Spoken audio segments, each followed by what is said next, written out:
Welcome back to 132 Problems Revisiting Mormon Polygamy for the second half of my second conversation with Whitney Horning and Jeremy Hoop, responding to Brian Hales' narrative. Those of you who watched the first half will remember we ended just after talking about the voice of innocence, which is just one of Joseph's many condemnations and denials of polygamy, which Brian doesn't even include on his website. We are going to continue to talk about Joseph's denials, and then we are going to get into the conversation of Emma's denials and Joseph Smith III's denials and Brian's handling of those. For anyone who hasn't yet watched my short video about the world's worst transparencyist, that is included in this part of the conversation, plus a lot more that you will want to hear. So thank you so much for joining us. Huge shout out to Whitney and Jeremy, and I hope you enjoy this episode.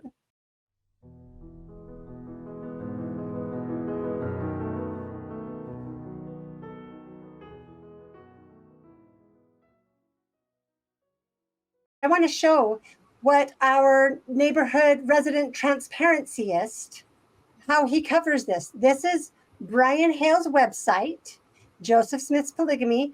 The search term, I'm typing in voice of innocence. Let's see what comes up. A total of 0 results. He doesn't even include it anywhere at all on his website. This is not transparency. This is as opaque as it's possible to be. That's right. And then, of course, we have which does get published in the Times and Seasons, Hyrum Smith's letter to the saints in China Creek, basically telling them if they practice anything of that nature, having more than one wives, etc., that they'll have their licenses removed, and then they call in the elders from abroad to have them come to a special conference at the April 7th through 9th conference, at which, of course, and Michelle's talked about this extensively, and for those of you who don't know this, you should go and read the whole thing. He speaks for an hour and a half with Brigham Young, and I believe Heber Kimball sitting behind him on the stand, railing against spiritual wifery and having more than one wife. And he says, and you should commit this to memory, God has not commanded any man to have more than one wife, ever. And no spiritual wife doctrine ever originated with me. And he says, I would rather be friends with the devil than a man who preaches a pack of such crap, basically. And he says, if you find someone who's doing this, I would box them in the nose. And you ladies, if you have someone come up to you, you should box them in the nose. Okay? And by the way, Joseph warned the women, Hyrum warned the women, as much as he warned the men, that they should not fall prey to these absolutely insidious doctrines. And so, let me add.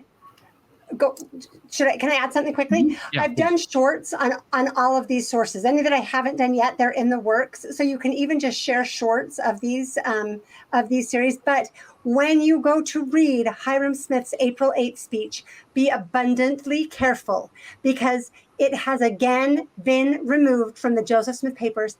And Brian Hales continually, he has done this repeatedly, tries to pass off the edited version as the original. That is so egregious. It's so dishonest. It's so dishonest. Massively. He like the back and forth that we had on that. I've still wanted to do an episode just focusing on that, on Brian Hales lying about that being removed, and then lying about the reasons it was being removed, and then continually sharing the edited version as if it were the original. It's important. Anyway, there are so many things to be said about this. But the purpose of this episode is to expose the lack of transparency by the main person setting up the narrative, for establishing the narrative that he has sold to the church leaders, that they are now putting forth in their publications. Have any of you heard any of these sources that Jeremy has been going over from Brian C. Hales? When he goes on his episodes, when he writes his books, his trilogy, his other things, what is his answer to these? Simply to hide them and pretend they don't exist because they aren't convenient. That's our transparencyist. Okay, go ahead, Jeremy. And so as we're going through 1844, Joseph and Hyrum are getting much more vociferous about this. and they're becoming much more bold in their pronouncements, even though they've been opposed to it in letter form and in preaching the whole time. They come out and they hammer it hard. Hyrum in particular, but even Joseph. I want to skip over the May 26th and go to June 8th and 10th. And the June 8th and 10th city council meetings, they basically they oppose Austin Cowles and his accusations that there had been a polygamy revelation, a revelation commanding having more than one wife, or that William and Jane Law said that they had showed them a revelation allowing a man to have more than one wife. They publicly denied that. Not only that, but they had it published in the Nauvoo Neighbor. They had it published in the Nauvoo Neighbor so that all could read it. It wasn't just this little, we're talking amongst the brethren and we're just going to, kind of keep this on the down low. They published it, and they categorically denied having had a revelation received. Mind you, Joseph denied that he had received a revelation on plurality of wives, and said that the sum and substance of the revelation in total was that a man needs to be married in view of eternity. So he promoted and then taught that was likely received probably July 12th, 1843, though we don't know for sure because there's no direct record of the actual revelation, but likely it's July 12th, 1843. And then he gets up on the stand on July 16th, 1843, and he publicly preaches this teaching that a man needs to be married in view of eternity. There must be something to seal them together, and that sealing must take place on earth for it to be effectuated in the heavens. And that is where the doctrine of true celestial marriage originates. And Hyrum refers to that in his April 8th, 1844 talk, where he talks about the beauty of the marriage covenant and the sealing that can take place that can bind a man and a woman. And that's why he has been accused, by the way, of being a spiritual wifer, of practicing spiritual wife, because he was sealed to his dead wife with his living wife standing as proxy. Nowhere in there does he say that I condone having more than one wife, either now or in the future or after you're dead. He's trying to clarify that Joseph did indeed receive a revelation on celestial marriage that has to do with monogamic or a monogamous marriage.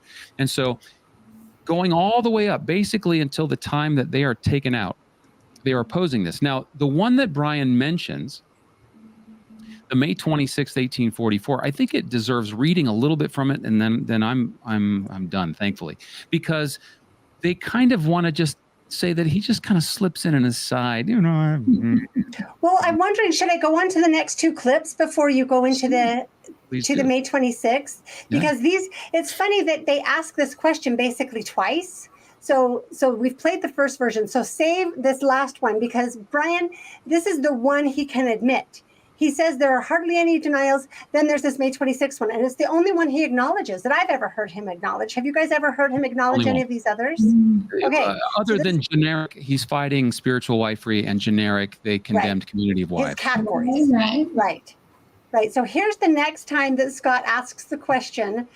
Here's the question, and then I'll play the answer. Say I don't do polygamy because he saw plural marriage as something different, correct? Yeah. And therefore he kind of was comfortable saying he didn't do the one while he was doing the other. I mean, how would you explain that to a church member who fully believes and just trying to work through this and trying to say, okay, so how do I process Joseph saying that, there's an accusation where you have 7 wives, and he says, 7, I can only find 1. Almost like kind of dodging a little bit. Do you see him dodging? You know what I'm saying? Like, do you see him doing a little bit of dodging in order to, save face, avoid the law? I mean, how would you characterize that in full transparency? Now it's dodging. He's kind of dodging.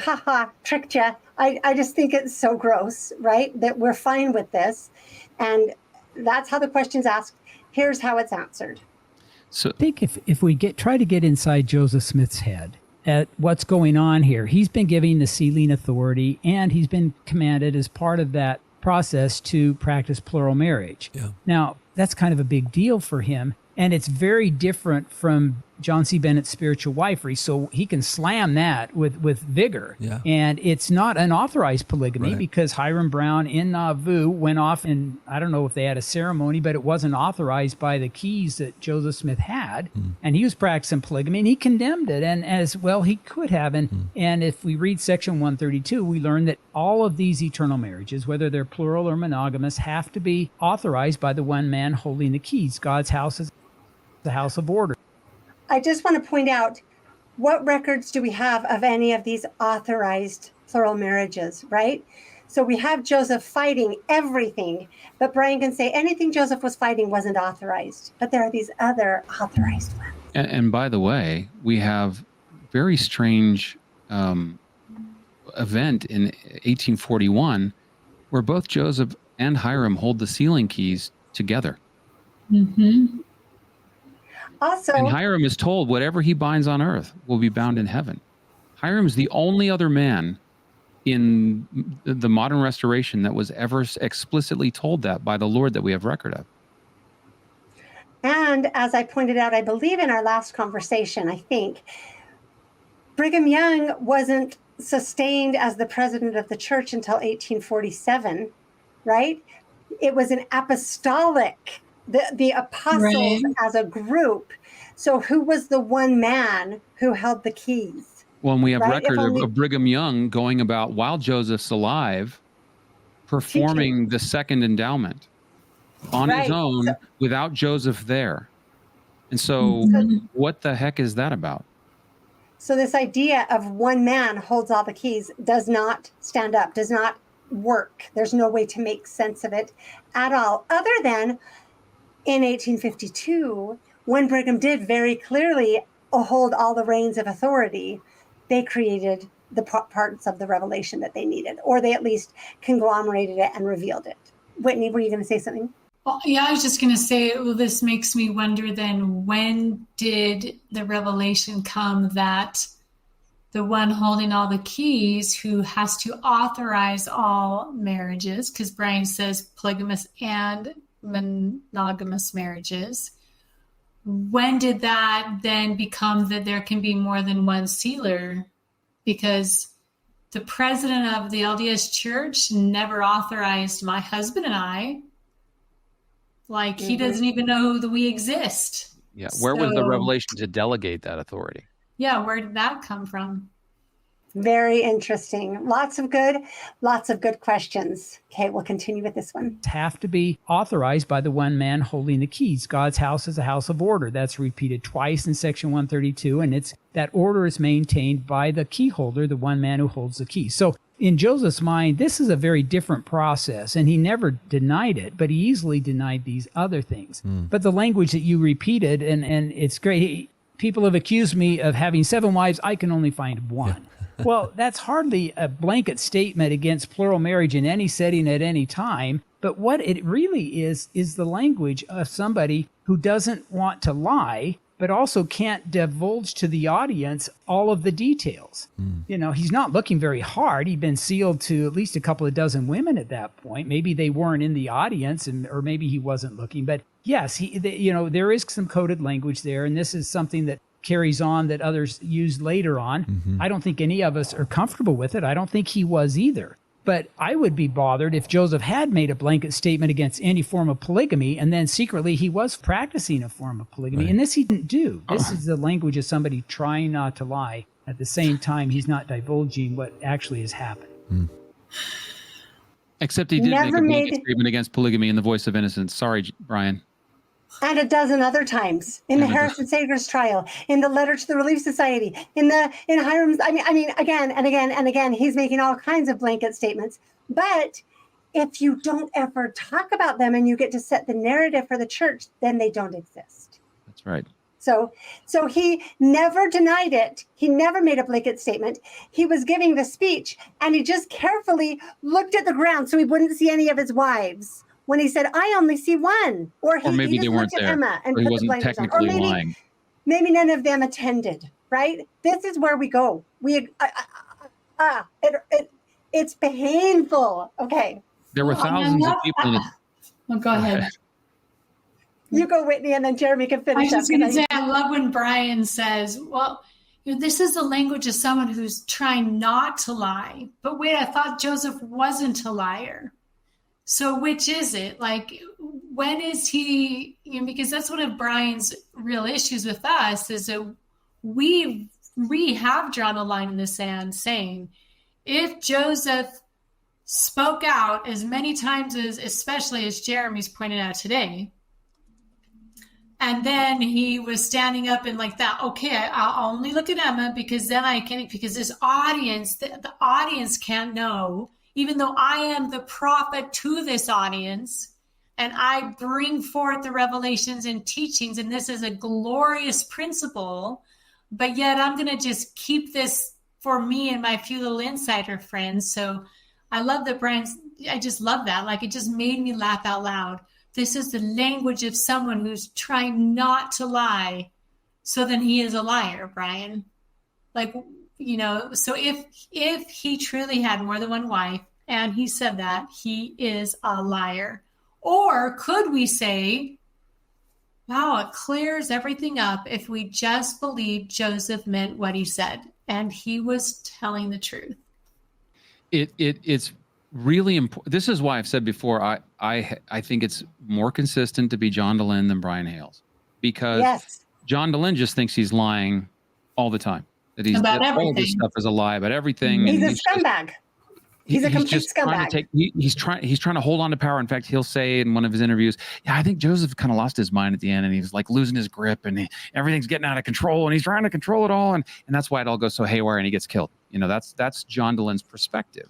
And I can see that, I guess, if you want to preference the later stories that come forward and just believe them, even though you don't look at them closely and look at how inconsistent and frankly how many lies are told by those people, then you can just believe them, not believe Joseph, throw the whole thing out. But the problem that Brian has is that he doesn't critically look at the statements by the people that he wants to believe so much, and he certainly doesn't acknowledge or doesn't.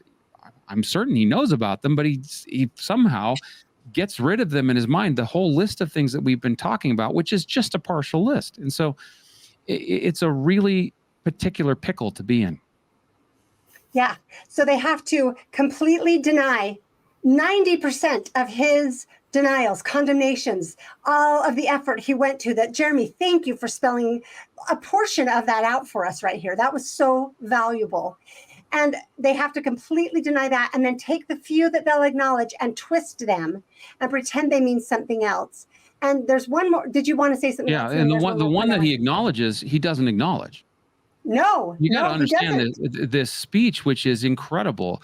And the context of the speech is that William and Wilson Law go to, they go and get indictments drawn up against Joseph on the 22nd of May, 1844. Then on the 24th of May, those indictments are formalized. And in summary, the indictments say the following, basically: from the 12th of October, 1843, in Nauvoo, Joseph Smith did live in an open state of fornication and adultery with one Maria Lawrence. Okay, Maria Lawrence, who will later die in 1847, never claims to be a wife.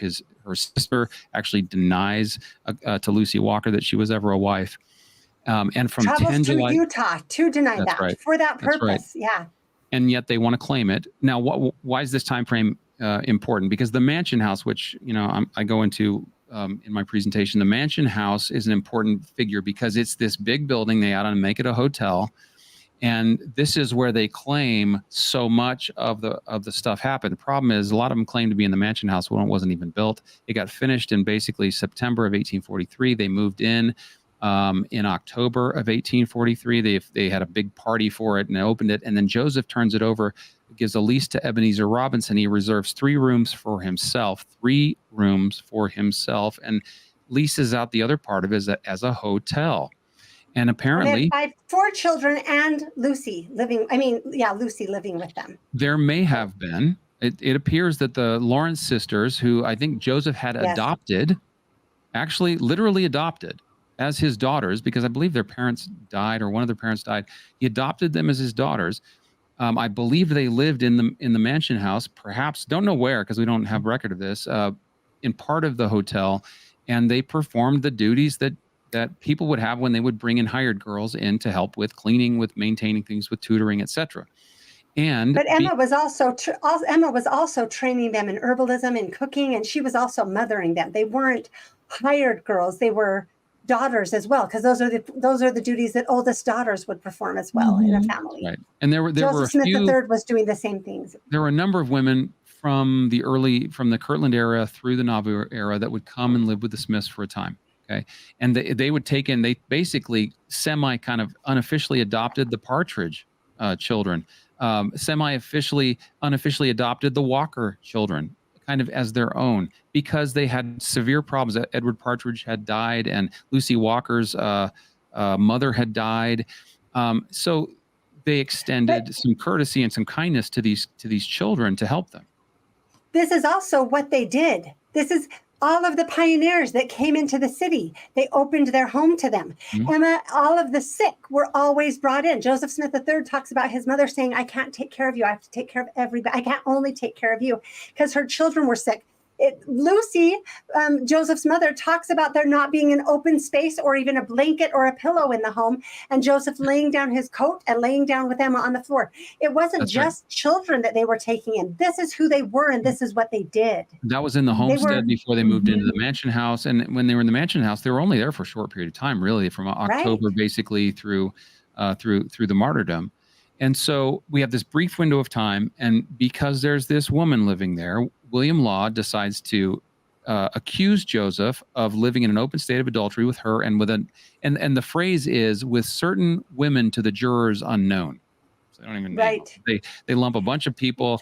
And then in his journal, the journal entry on the 25th of May, 1844, Willard Richards records this, was informed. Let's see, William Marks returned from Carthage, Marshall Green, John P. Green, Almond Babbitt informed me there were 2 indictments found against me, one for false swearing by Robert Foster and Joseph Jackson, and one for polygamy or something else by the Laws and Fosters, by William and Wilson Law, the particulars which I shall learn more hereafter. So he learns all about it, and then immediately calls a special meeting the next day. Gets up, and I'm only going to read a portion of this. It's long. You should read the whole thing. He says, speaking to the congregation, and if you read the talk, you get a sense for his exasperation. He is done. He's done. He's been in several court proceedings throughout the early part of this year, including against Chauncey Higbee and Francis Higbee, suing both of them, or actually suing Francis, being dealt with by Chauncey.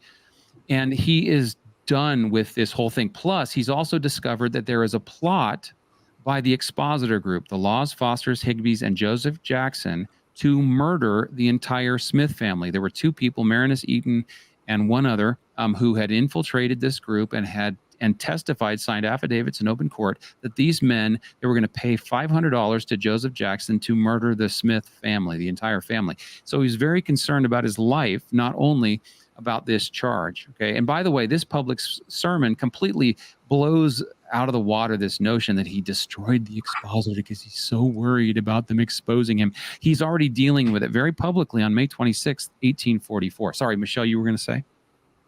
Oh, go ahead. If I remember, I'll let you know. So he gets up and he says the following. You know my daily walk and conversation. I am in the bosom of a virtuous and good, and the original writer writes family. Thomas Bullock writes people. I think he meant family. For the last 3 years, I have a record of all my acts and proceedings. Then Thomas Bullock writes in, we don't know if this was in the original or not, probably wasn't, for I have kept several good, faithful, and efficient clerks in constant employ. They have accompanied me everywhere and carefully kept my history. They've written down what I've done, where I've been, and what I've said. That was all added by Bullock. That wasn't in the original. Bullock was a polygamist at this point. That's right. And he's changing this document after Joseph's dead. They, therefore, my enemies, cannot charge me with any day or time or place but what I have written testimony to prove my actions and my enemies. They cannot prove anything against me. They have got wonderful things in the land of Ham. I think the grand jury have strained at a gnat and swallowed the camel. By the way, he's explaining in the rest of the talk, he's explaining what William Law is doing against him. So he's being very candid about the particulars of the lawsuit. God knows, then, continuing, the charges against me are false. I have not been married scarcely 5 minutes and made one proclamation of the gospel before it was reported that I had 7 wives. So in 1831, that was the first that we know of public accusation against the church for having a community of wives. Okay. In 1831. So he's accurate in this statement. And I just want to add in here, because people bizarrely use the fact that there were accusations as evidence that it was actually happening. Accusations and that are makes not me proof. crazy, right? It's there were other groups, right? There had been the Cochranites. If you want to go after a new a new religious group, you accuse them of some kind. The Cochranites, that was a huge scandal. That was scandalous. So if you just want to demean someone, just start going after them in that way. It makes complete sense. Some of these groups had those communal accusations property. could be made. Some of these groups had communal property and community of wives, and when the saints instituted the United Order, which is what the letter to Liberty Jail is refuting, then they assumed they were also sharing wives as well as somehow pooling property. And so, so and then when you get later on, well, if these allegations have already made, John Bennett, what are these? You know, he can make allegations of polygamy as well. And also, these are not the only accusations they made by a long shot. This was a small part of the expositor. The polygamous part of the expositor was a minuscule part of it compared to getting rid of the Nauvoo city charter, fighting against Hyrum's candidacy for the legislature. And there were other issues that were way bigger. Even Joseph's, anyway, some of the sermons he gave on the nature of God, those were more scandalous than this polygamy piece. It's ridiculous what they claim. So in my presentation coming up, I've documented every known source related to polygamy, plurality of wives, spiritual wifery from Joseph's lifetime. And there are tons of publications in the various newspapers of people coming into town saying, I had heard all these rumors. These are people from Boston and New York and a guy from England. I heard all these rumors about the Latter-day Saints, and come to find out they don't practice polygamy. Oh, interesting. And so these rumors were everywhere. Let me ask this. How long did the modern church fight to try to get people to stop thinking we're polygamists? Right? Remember President Hinckley's fight? And we did have it in our history, right? But I'm just saying that, well, and like forever, people thought that they literally thought Mormons had horns on their head. I've met people who thought that, like all of these allegations, people who, Brian Hales, right? Just because people are accusing the Mormon church all throughout the 20th century of polygamy, does that mean we were polygamist? Are accusations the same as reality? Okay. Continue. I won't interrupt again. That's okay. Continuing, before it was reported, I had 7 wives. I mean to live, and Bullock adds, and proclaim the truth as long as I can. This new holy prophet, William Law, now why does he call him that? Because William Law is starting a competing church at the same time, has gone to Carthage and swore that I had told him that I was guilty of adultery. This spiritual wifism. Why a man dares not speak or wink for fear of being accused of this. Remember, spiritual wifery was the same thing to Joseph, for anyone who's confused. William Law testified before 40 policemen and a whole number, the assembly room full of witnesses, that he testified under oath that he had never heard or seen or knew anything immoral or criminal against me. He testified under oath that he was my friend and not the Brutus. There was a cogitation of who was the Brutus. Now, I think this might be referring to, although I don't know for sure, because it doesn't seem like there's 40 men. I think this might have to do with that High Council meeting that I referenced previously, where William Law says, Joseph's not involved in this. I mean, I know the spiritual wife thing's bogus because Joseph preached against it and Hyrum preached against it. I don't think this is the same meeting, but he's referencing a big group of 40 people who witnessed William Law basically saying, I don't know anything against Joseph. There's nothing I can say against him. So mind that. I had not prophesied against William Law. He swore under oath that he was satisfied, that he was ready to lay down his life for me. Now he swears that I've committed adultery. I wish the grand jury would tell me who they are, whether it will be a curse or blessing to me. I'm quite tired of the fools asking me. A man asked me whether the commandment was given that a man may have 7 wives. And now, and by the way, the Austin Cowles thing talked about 10. So that's As more than does 7. 132. So maybe Brian, maybe he's equivocating because it was 10, not 7. Although 132 doesn't limit it. 132 is 10. And I will say 7 virgins, but it doesn't limit it. 7 is accurate with what Joseph said inspired the revelation. It was the Sadducees coming to Jesus to ask about the 7 husbands. That's right. Which 7 got husbands, and it had nothing to do with polygamy. It had to do with this strange little law that got passed down through the generations about if a woman has a husband and they have no kids and he dies, she goes and the brother's got to marry her. It doesn't have to do with polygamy. That brother could be single. He's just got to take her. The brother is supposed to be single. There is no instance we have of it being polygamy. And that's anyway, I just want to point out that the 7 is consistent with Isaiah 4:1, which they use, and it's consistent with, I keep forgetting if it's Luke 22 that Joseph said inspired the revelation, revelation on eternal marriage. So anyway, just the pieces all come together if people will look at it honestly. As Don Bradley says, it's like a puzzle. They just kind of fit together really well. Okay? That's for you, Don. I love you. True, though. It's true, yes. And now the new prophet, he's mocking William. So in this speech, by the way, both Hyrum and April 8th and this here, they both have had it. And they let the saints have it. They really, really do, and I don't blame them. I never had fuss with these men. Oh, and now the new prophet has charged me with adultery. I never had any fuss with these men until that female relief society brought out the paper against adulterers and adulteresses. That's the voice of innocence. The voice of innocence.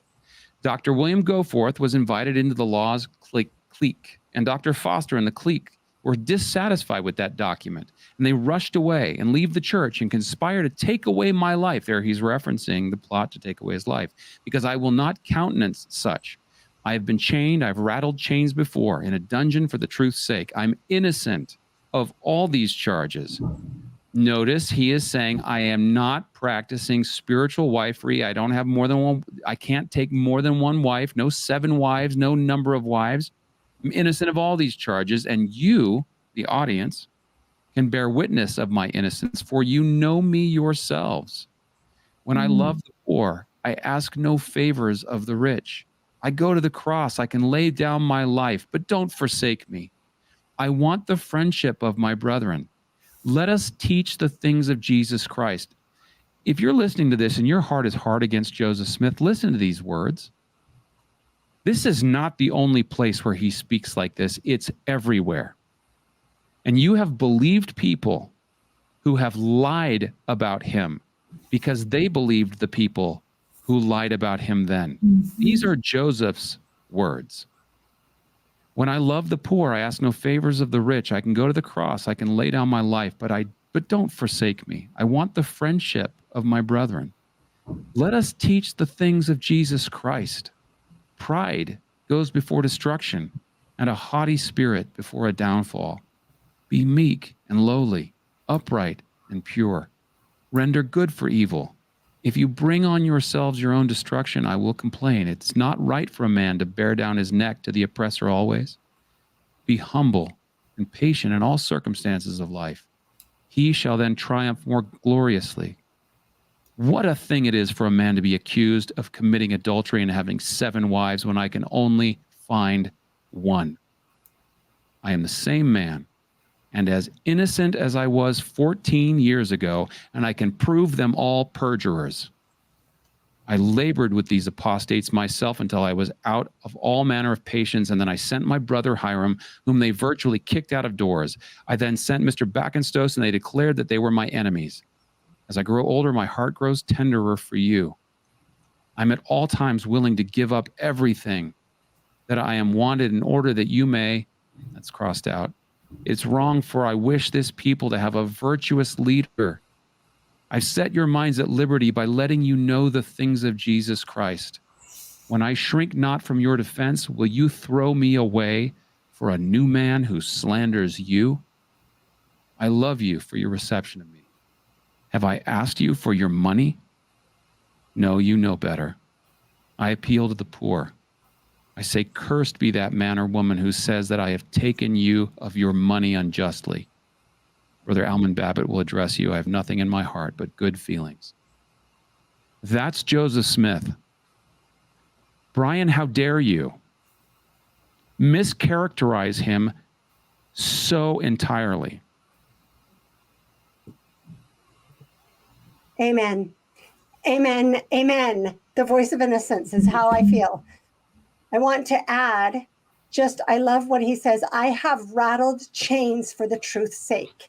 And people who claim, the anti-Mormons are going to do what the anti-Mormons are going to do, but people who claim to see Joseph Smith as a prophet of God, to think that he is lying in that. And I just want to go and bring up Joseph Smith history, chapter 1, verses 24 and 25. However, it was nevertheless a fact that I had beheld a vision. I have thought since that I felt much like Paul when he made his defense before King Agrippa and related the account of the vision he had when he saw a light and heard a voice. But still there were but few who believed him. Some said he was dishonest. Others said that he was mad, and he was ridiculed and reviled. But all this did not destroy the reality of his vision. He had seen a vision. He knew he had. And all the persecution under heaven could not make it otherwise. And though they should persecute him unto death, yet he knew, and he would know to his latest breath, that he had both seen a light and heard a voice speaking unto him, and all the world could not make him think or believe otherwise. So it was with me. I had actually seen a light, and in the midst of that light, I saw two personages, and they did in reality speak to me. And though I was hated and persecuted for saying that I had seen a vision, yet it was true. And while they were persecuting me, reviling me, and speaking all manner of evil against me falsely for so saying, I was led to say in my heart, why persecute me for telling the truth? I have actually seen a vision. And who am I that I can withstand God? Or why does the world think to make me deny what I have actually seen? For I had seen a vision. I knew it, and I knew that God knew it, and I could not deny it. Neither dared I do it. At least I knew that by so doing, I would offend God and come under condemnation. That was his testimony of that vision. And now we claim that his nature, everything about him has changed this much that we can laugh. We can take that sermon that you just read, Jeremy, and say, was he dodging? Was he dodging? Was he doing tricky words? Was he not looking at any of his wives? That's what we do with that sermon that he preached. I would like to remind every believing Latter-day Saint, you believe that it is an extraordinary sin to speak evil of the Lord's anointed. Yes. If you just listen to what Michelle just read, what I've read, and if you read the things that Joseph himself did and said, and you do that and you isolate those, and then you go and you listen to how they're characterized by both the people in Joseph's day, like John Bennett, like Francis Higbee, these like William McLellin, these men who hated Joseph so much they would want him dead.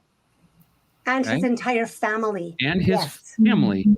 And then the likes of Brian Hales and others today, and how they characterize it. Religious professors. I'm sorry, I have to include that. Do they ever read you the things that we've read you today? Do they ever let you see these things so you can understand them for yourself? They accuse us of cherry-picking sources and reductionism, and it's precisely what they are doing. This is why Michelle, Whitney, and I, why we are so passionate about this, because you are being lied to. They accuse us of destroying faith, which is exactly what they are doing. You tell me, listeners, please comment. The sermons that we have just read, the things that you have just been told, How do you feel about Joseph Smith after hearing these things compared to after hearing them laughing uncomfortably about him dodging and about him trying not to lie by lying, right? Which narrative destroys faith in the restoration? Tell me. Brian, which narrative destroys faith in the restoration? Okay, do we have anything else to add on this topic? That was awesome, Jeremy. Thank you for going through that.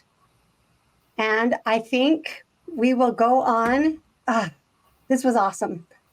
Let's go on to our next topic, shall we? I almost hate to move on, but here is the next one because we've got a lot more to get through. To understand more about Emma's relationship with plural marriage after the saints left to Utah. We know her son was out here denying his father ever taught the doctrine, but what did Emma ever say on the subject afterwards? We don't have a lot of material from her. We have a couple of denials that are recorded. I again want to pause there. I don't know if one of you also prepared this, but I just want to show this is at least a partial list of Emma's officially recorded and published denials. Each of these was a separate interview that Emma participated in where she completely, absolutely, unequivocally, in no uncertain terms, denied that Joseph had anything to do with polygamy. So again, this is not transparent. This is not true. Let's continue with the quote. We have a couple of denials that are recorded. One of them comes through Joseph Smith III, who waited until she was dead and to publish it. Mm-hmm. And interestingly, if you go to the notes that he wrote during his interview on that occasion, it doesn't have anything in there on polygamy. It talks about the Book of Mormon and her statement on the Book of Mormon being beyond Joseph's ability in 1829. Mm-hmm. But when you get to all the polygamy stuff, there's no notes there. He's reconstructing this from notes that we don't have or from his own memory. And I'm just not sure he's representing her words very accurately there. Mm. Okay, I want to pause there again.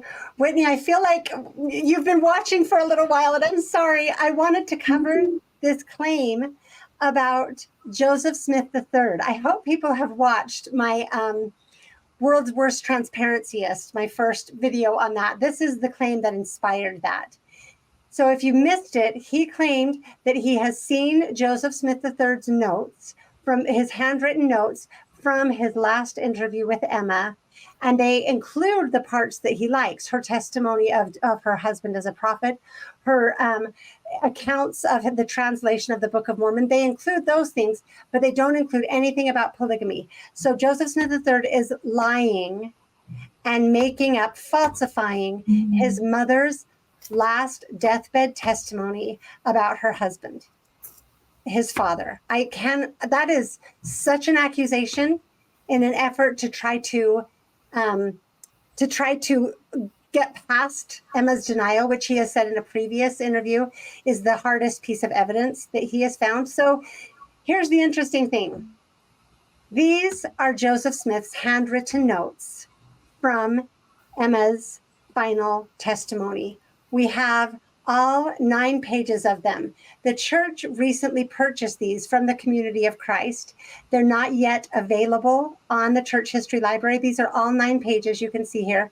I am really hoping that the Church History Catalog puts these up and the rest of the sources that they have purchased from the Community of Christ. I'm so thankful I was able to get them. So I want to show you on these first, here is Joseph Smith III's article. It's published October 1st in the Saints Herald, the last testimony of Sister Emma Smith. And I want to go through a little bit of this. So these are the first 2 pages of notes. These are Joseph Smith III's questions that were written in advance. The first several of them were written in pen, and then with pencil, 2 more, I think the first 6 were written in pen. And then in pencil, 2 more were written, and numbers were added to all of the questions. You can see here, question number 5. Let me go to the next slide. Here it is. Here's the original manuscript. Here is what is published in the Saints Herald. What about the revelation on polygamy? Did Joseph Smith have anything like it? What of spiritual wifery? Those are Joseph Smith III's original notes. I mean, at this point, when I saw this, like half of you is so appalled, you just can't even believe it. And the other half of you is like ecstatic that you caught it. You know, I mean, I don't know. I don't know how far to go with this. Did Brian think none of us would see these notes? Is this part of why the church wanted to buy these notes? Like, how are we not supposed to go down the conspiracy hole when we see what is happening here? So that's the first page of Joseph's notes, Joseph Smith III's notes that include the questions and the question he asked. And keep in mind, Brian is claiming that Joseph Smith III was a liar and that he falsified his mother's final deathbed testimony about her husband. This is how far we go. I mean, talk about what, lying for the Lord? Is that what's happening here, Brian? I don't know. I am appalled by this. This is infuriating beyond description. So let's go on. Here are Joseph's first 2 pages of answers in his notes. I think it's listed as pages 5 and 6, 4 and 5. I can't remember exactly. But again, let's go to a close-up, shall we? Here are his notes. Here is what was published in the Saints Herald, side by side, word for word, verbatim. Let's just read the underlined portions. This is Emma answering the question that he asked about spiritual wifery. This makes me so angry. There was no revelation on either polygamy or spiritual wives. No such thing as polygamy or spiritual wifery was taught, publicly or privately, before my husband's death, that I have now or ever had any knowledge of. Let's go to the next page of Joseph Smith III's original handwritten notes. Joseph assured her that there was no such doctrine and never should be with his knowledge or consent. I know that he had no other wife or wives than myself in any sense, either spiritual or otherwise. Those are Joseph Smith III's handwritten notes that I guess Brian thought none of us would see. So he was free to lie about them. I don't know. Brian, you help us out here. Is there some other, did Joseph Smith III write 2 sets of notes? I mean, someone explain this to me. Make this okay. I don't know how to. This is so blatant and so wrong that this is, Brian, this is why I'm coming after you like this. I was up in the middle of the night when I was able to finally get these and saw this. This cannot stand. This cannot be allowed to stand. This is not the only lie that is this blatant. It's just the one that's the easiest to just encapsulate in one document. The fact that he is saying these things about Joseph Smith III, blatantly lying about even the evidence in order to make this accusation. Can I pause you there for a second? For the audience watching this, if there are people who still think we're crazy because there's all these things we haven't addressed, okay? By the way, Michelle's been doing this for a long time now. Okay, Whitney's written extensively on the subject, and I've talked quite a bit about it, and you're going to hear more from me about it. Others have done work. Every single one of the things they say, every single one of the claims they make suffer from serious problems when you actually analyze them. And that's what we're doing. We are not doing what they say. We are not cherry picking sources. We actually go through the stuff that they say. We analyze their claims and we deconstruct them and show you why they don't hold water. And we come across this at every crossroads. There was a time, and I know this was the case for the two of you, there's a time with all of us when we didn't know how to answer their claims. We didn't know because they're hard to answer. I mean, William Smith, Joseph's own brother, said that he almost believed Brigham Young himself. He almost believed him because they were so adroit, so good at weaving the scriptures in with the narrative, and they convinced people. It is difficult to take these things apart. It takes hours and hours and hours of work to try to get to the bottom of these things. And the pattern is universal every single time. Once you get to the bottom of it, it's shocking how weak their claims are. Go ahead, Jeremy. And I'm telling you, you don't have to believe me, but if you will stick with the three of us and the others who are doing this work, over time, you will see that every single one of their claims falls apart. Every single one. And we will stand up against who they think are the best, publicly, anytime, anywhere, and we'll go through them one by one. It is not us who is refusing to show up. I am like begging people. Sorry, I have my windows open. So there's a moth flying around. I am constantly begging people to engage. And I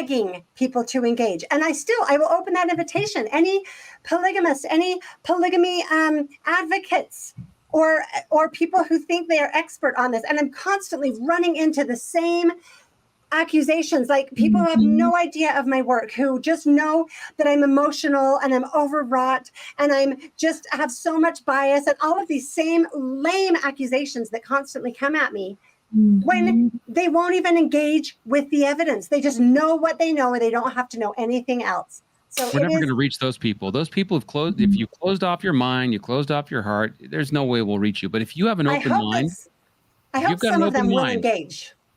I hope they will for their sake. But those aren't people who love truth. They protect whatever narratives they have. If you love the truth, and you want to take a look at this stuff, maybe you will disagree with us on this, that, or the other. But if you stick with this, you will see the narrative is absolutely not what Brian Hales says, what Todd Compton says. It is not. It is absolutely categorically wrong, the things that they have put forward. And we are showing the blatant lies. I'm sorry, I'm going to go here. When we are claiming, just as I love that you pointed it out, Jeremy, because I've thought so much about the same thing. We are accusing people of evil speaking of the Lord's anointed, right? We are accusing people of destroying faith. All of these things. Who deserves to be looked at and scrutinized in relation to the gospel of Jesus Christ, right? Me or Brian Hales? Who is the liar here? That's the question we need to ask. And that's the question that needs to be answered. I hope that people will recognize the seriousness of this. This is the narrative that the church for now espouses because they've been fed it by historians like Brian C. Hales. And this is what he's doing. I don't know how complicit anybody is in it, but I know how complicit he is. And this needs to stop. It needs to stop. There are more things that we need to go through. So I'll continue with Emma's denials. Whitney, did you have anything you wanted to add? Yeah, just what you were saying made me think about, Jeremy had read earlier about the letter, I believe it was the letter from Liberty, where Joseph talked about being, if you do these things, you'll be cursed. But there's also a letter that Joseph sends out, and I believe it's when he's in Missouri, and I'd have to look it up. It's in my book. I was going to try and bring up the manuscript to find it. But he basically says anyone who accuses him, so we're talking about speaking evil of the Lord's anointed. He says anyone who accuses him of doing these behaviors will be cursed and denied priesthood. And their generations after them. And their generations after them. This is serious business. Then we also have the angel that appears to him and tells him his name will be had for good and evil, and says that the saints who believe in him will turn away the testimony of traitors. Who do we use, LDS Church, Brian Hales, as the number one contemporaneous source that Joseph did these things? A traitor. John C. Bennett is who we get the wives from that they claim. And William Clayton. William Clayton. And so let's read that. Let's read that, shall we? The ends of the earth shall inquire after thy name, and fools shall have thee in derision. Was he dodging? Was he dodging? Is that not derision? What is that? And hell shall rage against thee, while the pure in heart and the wise and the noble and the virtuous shall seek counsel and authority and blessings constantly from under thy hand. And thy people shall never be turned against thee by the testimonies of traitors. Which side are you on, Brian? Are you a traitor of Joseph Smith? That's the testimony you're bearing. And we can go, it goes on from there. Well, you had a little slip of the tongue there. When you Did I? said hail, reread that scripture. Oh, And it's hail, Hail, but you said it as hail. And like maybe the Lord's got a that wasn't on purpose. little sense of humor.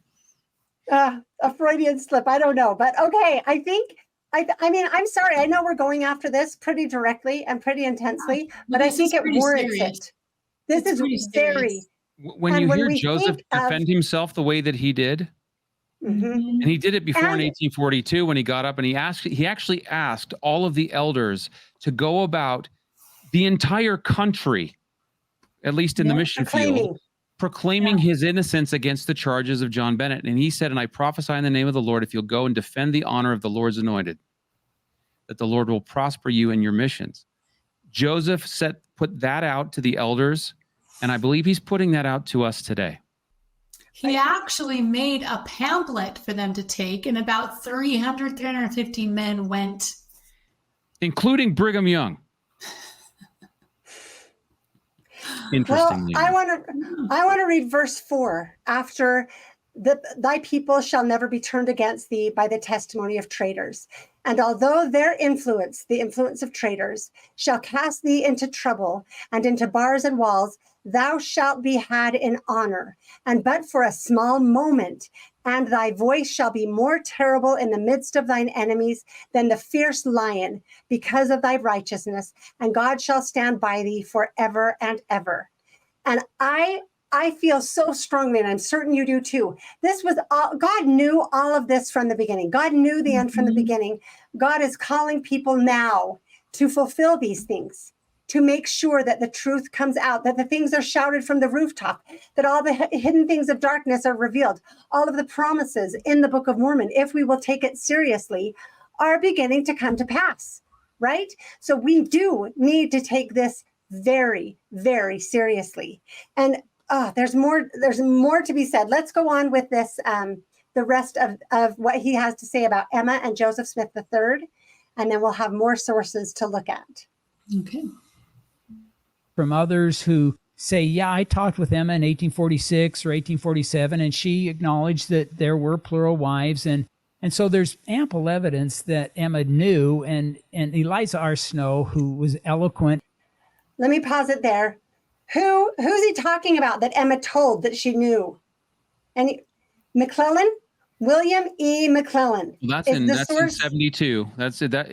Sorry. Well, he references in 72, but he says he had a conversation with her in like 48 or something like that. 47. In 47, right? William E. McLellin writes a letter to Joseph Smith III, writes two letters, one in 61, I want to say, and one in 72, claiming that Joseph needs to talk to his mother, and she will tell him that his father was a polygamist. Okay, so he claims that he went and had a conversation with Emma Smith, and let me see if I can find it. I do not wish, this is what he writes on January 10th, 1861. I do not wish to say hard things to you of your father, but Joseph, if you will only go to your own mother, she can tell you what that he believed in polygamy and practiced it long before his violent death. He uses a lot of exclamation points. All of these sentences have at least one, if not more, exclamation points. It's like Ogden Kraut. He does the same thing. That he delivered a revelation sanctioning, regulating, and establishing it. And that he finally burned the awful document before her eyes. So in both of his versions, Joseph Smith burned it, according to Emma. Elder Marks can tell you that. Before its conflagration, it was read in the High Council of Nauvoo, over which he presided. Your mother told me these things when I was in Nauvoo. That's 1861. Then July 1872, he wrote another letter, and he says, now, Joseph, I will relate to you some history and refer you to your own dear mother for the truth. You will probably remember that I visited your mother and family in 1847 and held a lengthy conversation with her. I did not ask her to tell, but I told her some stories I had heard, and she told me whether I was properly informed. Mr. F.G. Williams placed with me in Clay County, Missouri during the latter part of 1838, and he told me that at your birth, your father committed an act with a Miss Hill, a hired girl. Emma saw him and spoke to him, and he desisted. But Mrs. Smith refused to be satisfied. He called in Brother Williams, O. Cowdery, and S. Rigdon to reconcile Emma. But she told them just as the circumstances took place. He found he was caught. He confessed humbly and begged forgiveness. Emma and all forgave him. She told me this story was true! Multiple exclamation points. Again, I told her I heard that one night she missed Joseph and Fanny Alger. She went to the barn and saw him and Fanny in the barn together alone. She looked through a crack and saw the transaction, 3 exclamation points. She told me this story too was verily true. You referred to polygamy. Now let me tell you, my dear sir, I asked your mother particularly upon this point. She said one night after she and Joseph had retired for the night, he told her that the doctrine and practice of polygamy was going to ruin the church. He wished her to get up and burn the revelation. She refused to touch it, even with tongs. He rose up from his bed and pulled open the fire with his fingers and put the revealment in and burned it up. But copies of it were extant, so it was preserved. Can you dispute your dear mother? She related this to me and will, if you ask her, tell you the same thing. Okay, this is William E. McLellin writing to Joseph Smith III. William E. McLellin, who, among other things, first of all, you can see how off the story is. Brian Hales does not include the Voice of Innocence on his website. He sure includes this. This is included on his website in his list of documents. He includes it as a valid source. This is who he uses to say that Emma was lying, right? So we have Miss Hill, Fanny Alger, somebody else as well. So Joseph is a repeat adulterer. This isn't even polygamy, right? He burns the revelation. We have all of these problems. But let's just go to here. William McLellin apostatized multiple times, but he finally was excommunicated for good in 1838. Let me go to here. Let's see. Maybe I can share this. Here it is. This was printed by the church, but this was not in regard to polygamy. This was just telling us about William E. McLellin, the history of William E. McLellin. If we go down to the second page, you can see he was cut off from the church for unbelief and apostasy. I'm reading in the second column. Since he has been cut off from the church of Jesus Christ, he has tried to establish a church of his own, that he might be the head thereof, but without success. He took an active part with the mob in Missouri in robbing and driving the saints.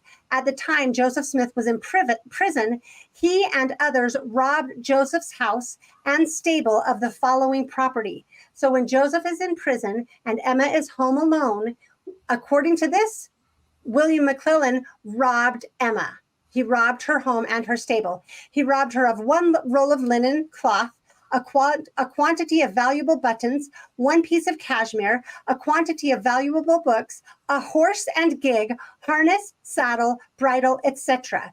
While Joseph was in prison at Richmond, Missouri, McLellin, who was a large and active man, went to the sheriff and asked for the privilege of flogging the prophet. Permission was granted on condition that Joseph would fight. The sheriff made known to Joseph McLellin's earnest request, to which Joseph consented if his irons were taken off. McLellin then refused to fight unless he could have a club, to which Joseph was perfectly willing, but the sheriff would not allow them to fight on such unequal terms.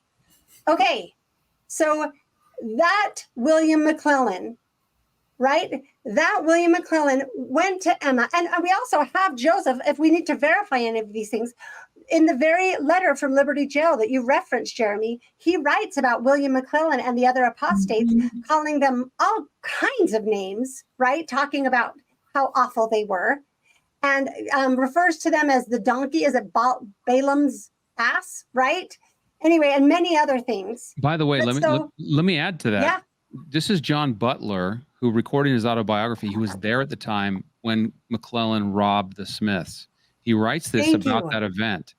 He says, when Brother Joseph was in prison, he suffered in the cold. He sent him home, and he sent home to his wife Emma and sent home quilts or bedclothes, for they had no fire, and he had to have something to keep him from the cold. It was in the dead of winter. My wife was up there when the word came.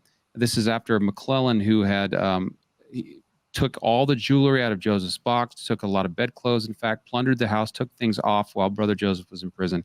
His wife said that Sister Emma cried, said that they had taken all of her bedclothes except 1 quilt and blanket, which she and what she could do. So my wife, with some other sisters, said, "Send him them.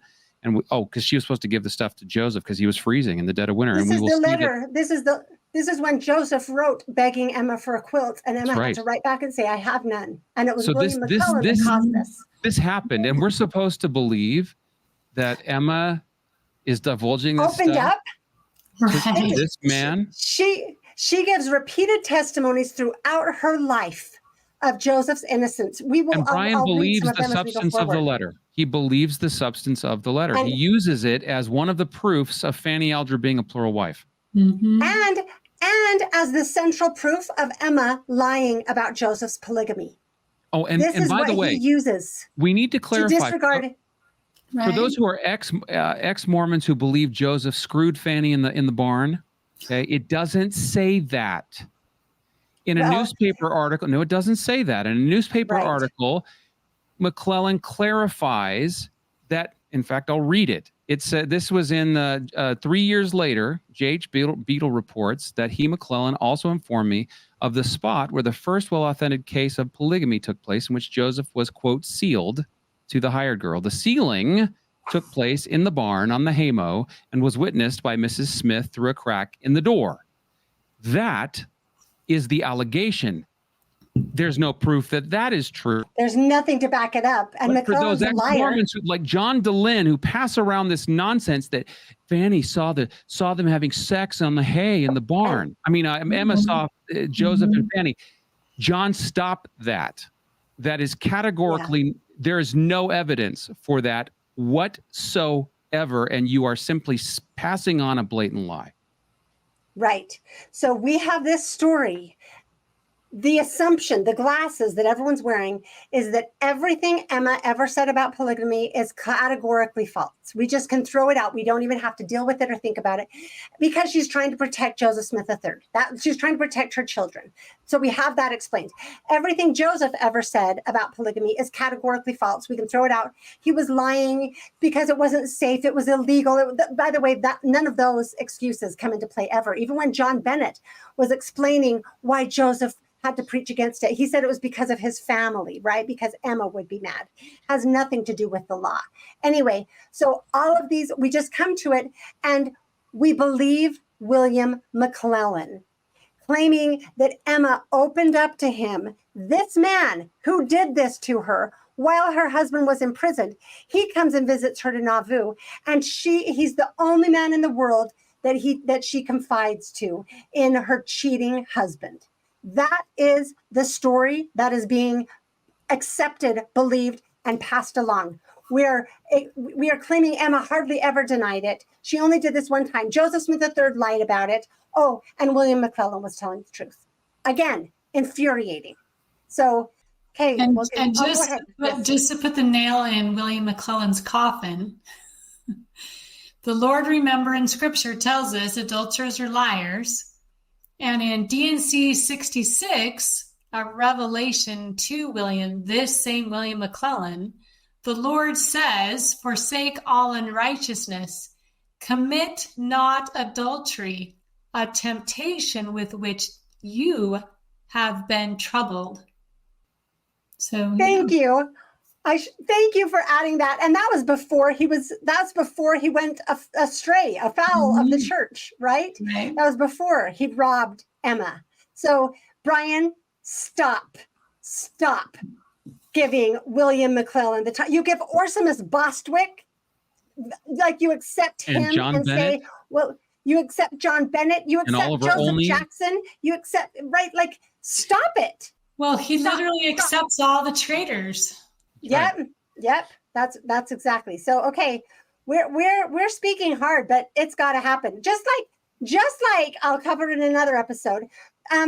Brian says that 132. Sometimes people get to the point. Emma got to the point where the Lord had to use harsh language. That's what he says about Emma, with God threatening to destroy her. Brian, you're to the point where we have to use harsh language. That's what's happening here. So, okay, we'll continue. There were plural wives, and so there's ample evidence that Emma knew, and Eliza R. Snow, who was eloquent, she said if the words that Joseph Smith III published as Emma's last interview, the ones that were published after Emma had passed away, if they are true, then Emma died with libel on her lips. Because Eliza knew. She was in the home. I mean, she knew what Emma knew. Yeah. And I think really there's lots of evidence that Emma did know. It comes from good sources. Yeah. So again, that's William McLellin. And the other comparison I want to make, forever we claimed that Josephine Lyon was absolutely Joseph's child. And even now that it's proven that she's not, people claim that she was sleeping with both men and didn't know who the father was. Or Brian Hales makes it up. That's what, I mean, the claims go everywhere. And the reasoning is it was her deathbed testimony. She would not lie on her deathbed, right? That's one of the central reasons that we use to believe that Sylvia said this. First of all, it doesn't come from Sylvia. It comes from Josephine in 1915, right? Who knows under what rewards or pressure was put on her. I have no idea, but it's such a ridiculous story. But so he uses Eliza Snow, Eliza, Jeremy, as you pointed out, who had been promised that there was nothing she could do to lose her exaltation, and who had been taught that we have to lie for the Lord, and who was the queen of this system. And she assented to her royal station by being Joseph's wife, right? And it wasn't her deathbed testimony. It was, so we use Eliza Snow's statement there to again claim that Emma lied on her deathbed about her husband. So, and he's changing stories there too, because remember, Emma knew, but she lied about it. Oh, but Emma wouldn't have lied about it. So Joseph III lied about it. So yeah, go ahead.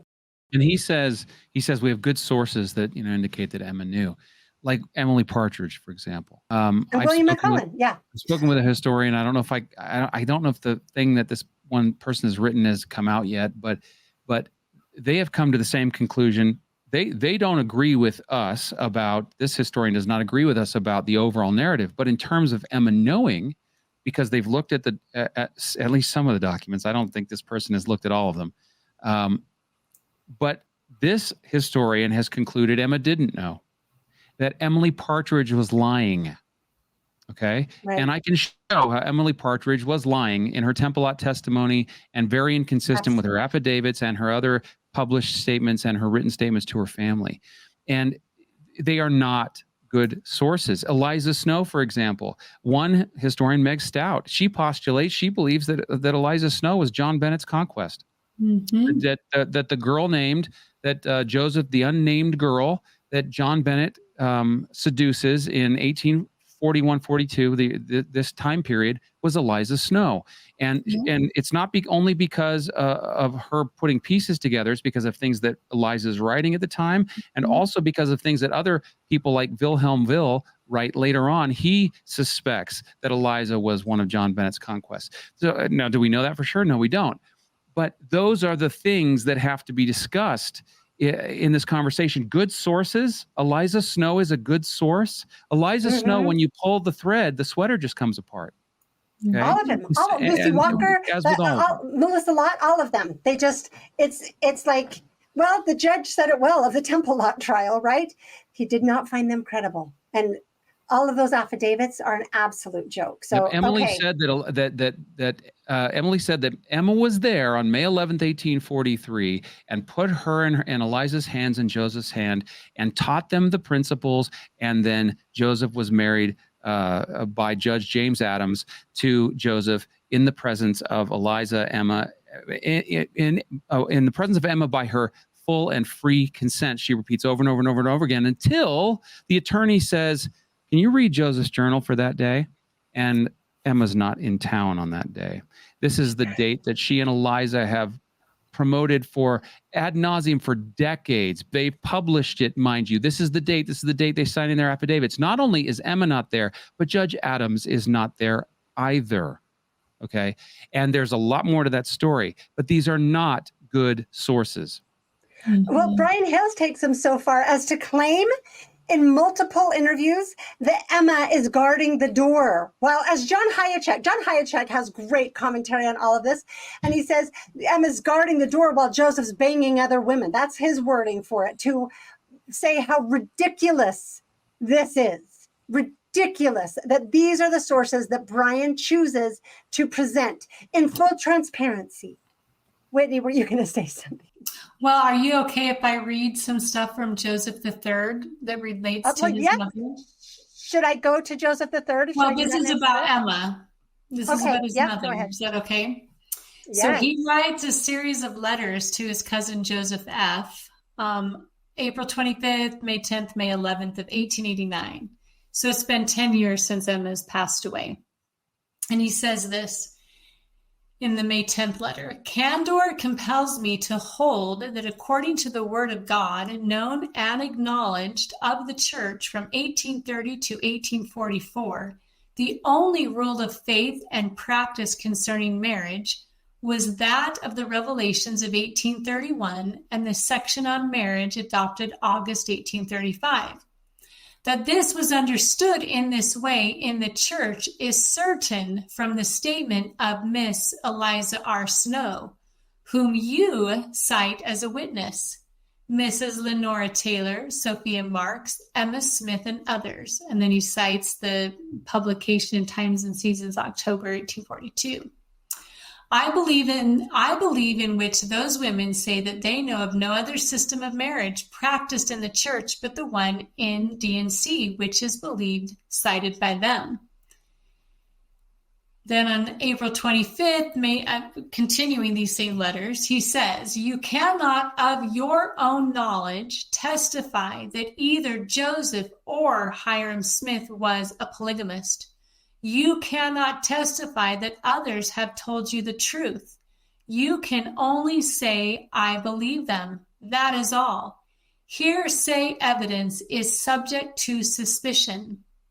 You disbelieve what my mother told me, or what I say she told me, and ask me to believe that she deliberately and willfully lied to me.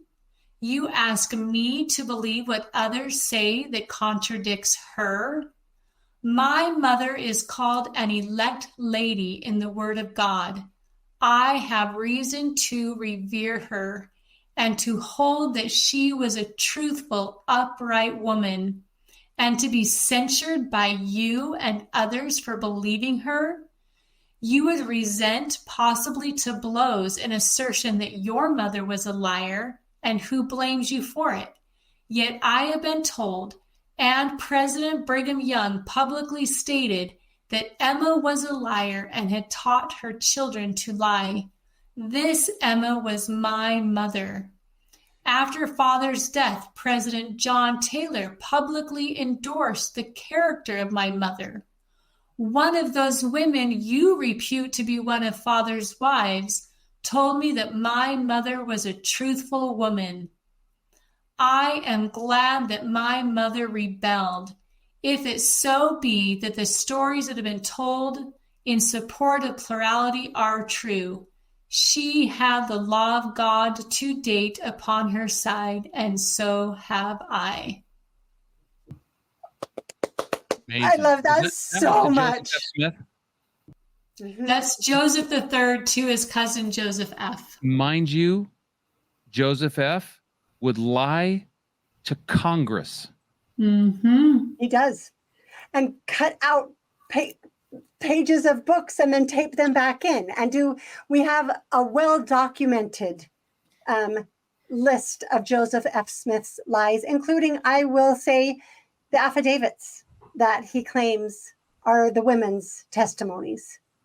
The first foray he makes into this battle of proving Joseph's polygamy. That was amazing, Whitney. What I don't think people today appreciate, because so much time has gone. We're 150 years since those affidavits in 1869. What they don't appreciate is that the actual quote unquote evidence that Joseph did polygamy, the only contemporaneous, is the testimony of traitors who were lying about Joseph. Then we get to Orson Pratt standing up in 1852, and Joseph III challenges Joseph F. on this, and he said, your own Orson Pratt stands up when he's introducing the revelation on marriage, and he says that Brigham had this in his drawer for 8 years, and then he says, we are introducing the doctrine of polygamy for the first time, right? So we really don't have really much from Brigham or any of those people in Utah that put it on the shoulders of Joseph. It really is these affidavits in 1869.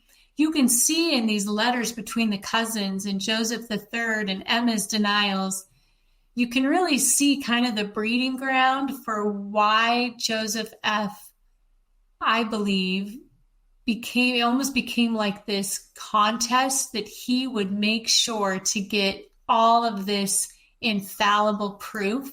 And that is really what we're fighting today, is picking apart all of those lies that were put in place in 1869 on, because even after these letters in 1889, Joseph III actually even challenges Joseph F. about his own father, Hyrum.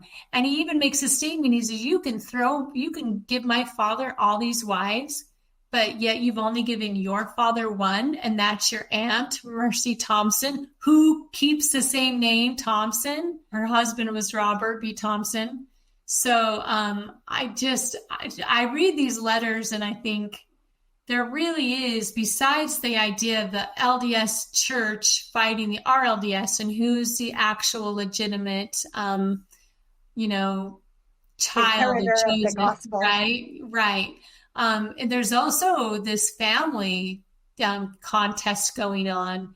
And to me, I just think, sometimes I want to just say, dang these people that created these lies, because we're here today picking apart, this massive ball of yarn that's just knotted and tangled up. That's this huge lie today.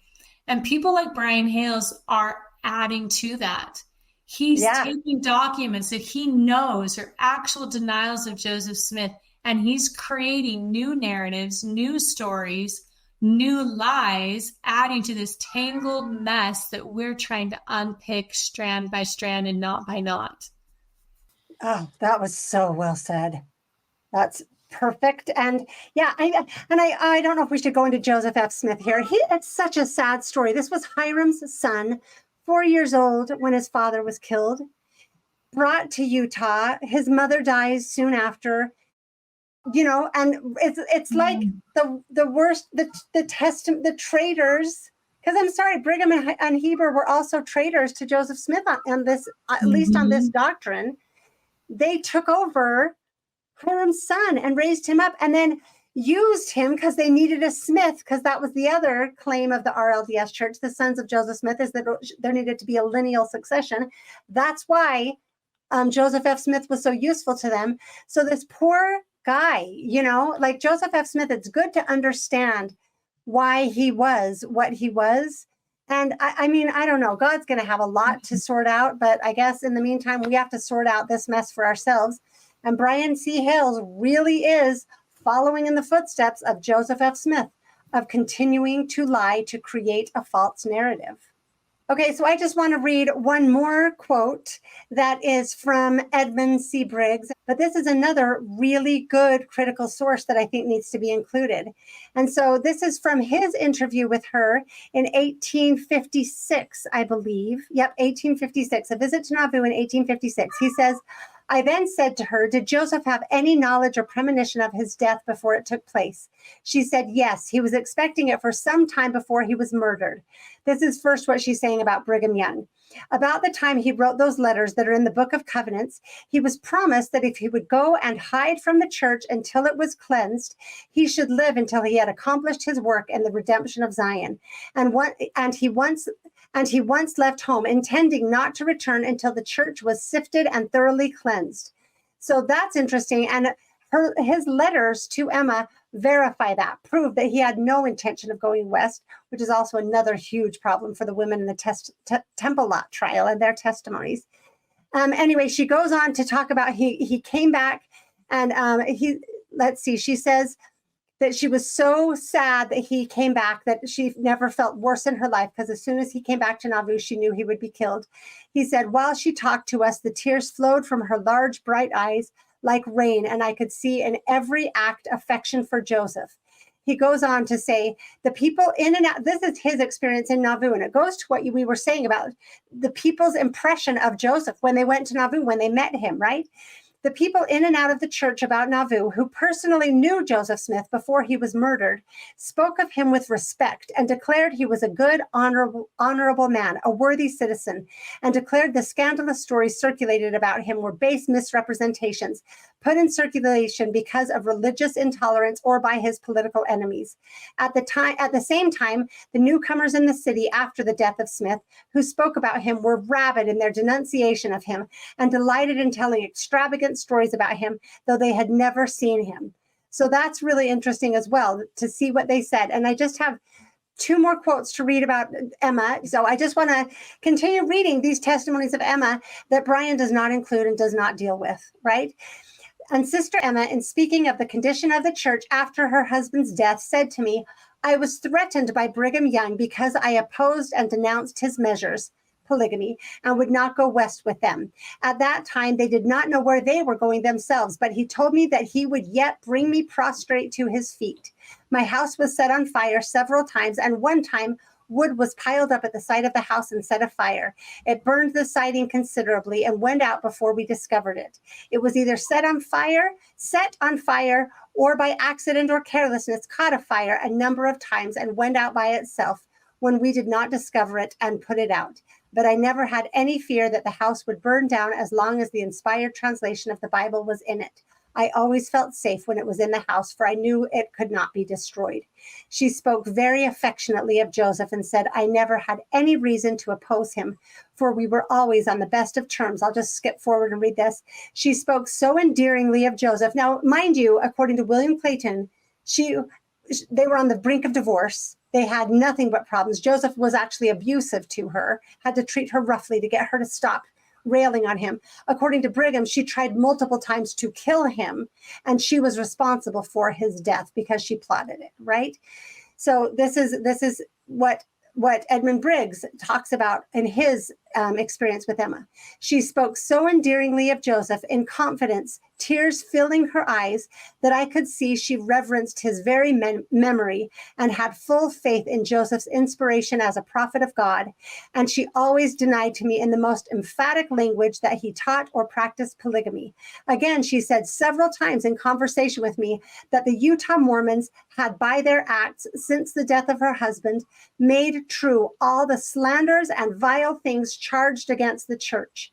I was also present when my brother Jason Briggs asked Sister Emma in relation to the purported revelation on polygamy published by Orson Pratt in 1852, and she again denied that her husband ever taught polygamy or that she ever burned any manuscript of a revelation purporting to favor polygamy, and that the statement that I burned the original of the copy Brigham Young claimed to have is false and made out of whole cloth and not true in any particular. Emma, Joseph's wife and secretary, the partner of all his toils, of all his glories, coolly, firmly, permanently denies that her husband ever had any other wife than herself. She declares the story to be false, the revelation a fraud. She denounces polygamy as the invention of Young and Pratt, a work of the devil, brought in by them for the destruction of God's new church. On account of this doctrine, she has separated herself from the saints of Utah and has taken up her dwelling with what she calls a remnant of the true church at Nauvoo. Which shall we believe? Sister Emma, the elect lady and prophet's wife, or the bold, unsupported statements of Brigham Young? Is what the Book of Mormon calls the grosser crime now what Mr. Young calls the only means of exaltation and glorification, and all this great change to rest on the uncertainty of a purported copy of a purported revelation burned by a woman? It is too absurd and a rebuke to good common sense. It cannot be entertained by an honest thinking, logical mind for a single moment. That's also not included in Brian Hales' website or books. I think it ought to be. Amen. Okay. Amen. Should we go on to the last clip of this episode? Here we go. her sons were fighting against it. There's very good evidence that Joseph Smith III knew. He wrote a couple of letters. We have them here. One is telling William, his uncle, to not remember certain details if he writes a biography of Joseph. But there's another letter to an RLDS missionary in Salt Lake where he's asking the missionary to find the branches of the family tree. And by that, it's a list of the plural wives or women who say they are Joseph's plural wives. So I think it's pretty clear that Joseph Smith III knew. And yet the public view was, let's try to repair my father's acceptance in the world by denying this. So you think that was the motive as you've researched this? The motive was, let's deny the evidence, or let's kind of brush over that evidence coming from the RLDS perspective in order to basically heal Joseph Smith's reputation, Joseph Smith Jr.? Yeah, what's your take on why Joseph Smith III would, in some ways, actively try to forget this aspect about his father? Well, I don't know. I like Joseph Smith III. I've read a bit about him. He was a strong man. He was very committed. I think he was a good man. I think he was a very moral man. But I think if we study the RLDS church in the 19th century, they were built upon two primary ideas. One was that Joseph Jr. wasn't a polygamist, and the other was that the presidency should pass down through a patriarchal line. And so he defended those two, which if he had not, his church, I think, would have imploded. So this, in some ways, was about the legitimacy of the RLDS church's existence in the first place. Like, if polygamy was authorized, if that is a correct practice, then why are we out here in Nauvoo and not in Utah? Yeah, well said. I don't know that I could improve on that. Wow. Okay, first of all, the claim that the RLDS church had to deny it. It was an existential threat for them. And so that should somehow invalidate their claims that Joseph was not a polygamist. Does anyone want to respond to that? Because I sure do.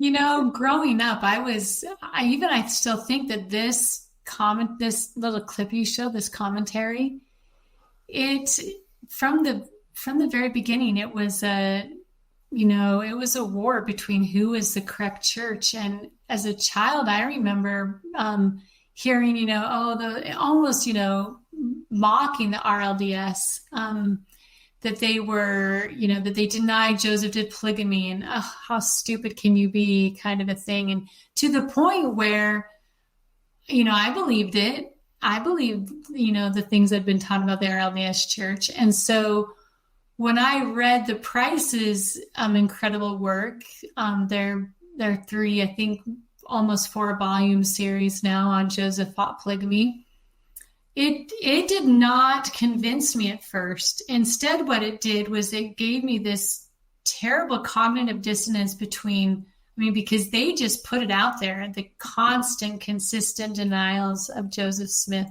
the denials of Joseph III, the denials of Emma, the denials of Hyrum, to the point where it really shook me up, because the only conclusion I could come to was Joseph was an absolute liar. His whole family were absolute liars, and I want nothing to do with a church founded on an absolute liar.